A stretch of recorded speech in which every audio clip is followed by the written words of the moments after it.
В просторном зале отеля Гранд Ривер в Чикаго все переливалось, кристаллы, позолота, зеркала отражали свет сотен люстр. Музыка струилась мягко, напоминая шелковый платок, а гости смеялись и улыбались, погруженные в свои пустые разговоры и притворную вежливость. Для некоторых это был праздник, для других — игра. Для Лейлы это была обычная рабочая смена. Она скользила между столами, словно тень, с подносом в руках и едва заметной улыбкой на лице. Униформа, идеально шитая собственноручно, подчеркивала ее фигуру. Волосы были аккуратно собраны в низкий пучок, глаза чаще смотрели вниз. Лейла умела быть незаметной, но внутри нее горела тихая гордость и хранится тайна, спрятанная за годами молчания.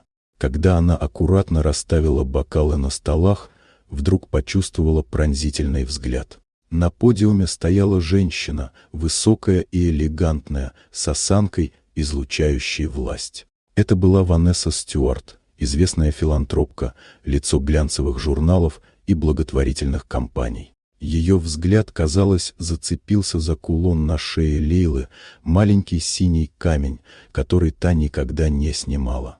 Этот кулон был последним следом ее детства, о котором Лейла почти ничего не помнила. В этот момент в зале словно повисла тишина, взгляды гостей обратились к ней, а воздух наполнился напряжением. Кулон принадлежал давно потерянной дочери Ванессы, девочке, которую похитили много лет назад. Время замедлилось, а память Лейлы выдала лишь фрагменты: больничный свет, холодные стены, чужие руки и плач.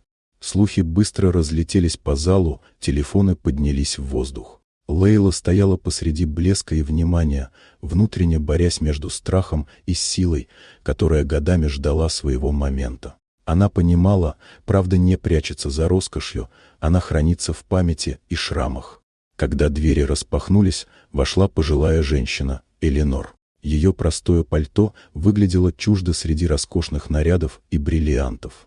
Она была той, кто когда-то нашел маленькую Лейлу, испуганную девочку с кулоном в руках, шептавшую одно слово «мама».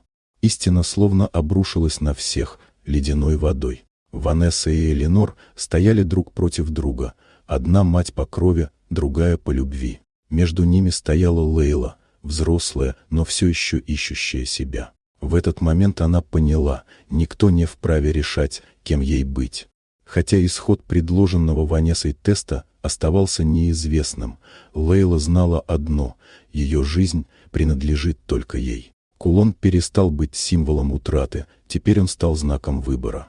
В зале, полном блеска и отражений, три женщины стояли вместе, объединенные болью и надеждой. И впервые за долгое время Лейла почувствовала себя не тенью. Она была человеком с прошлым, настоящим и правом на собственную правду. Вот такая удивительная история.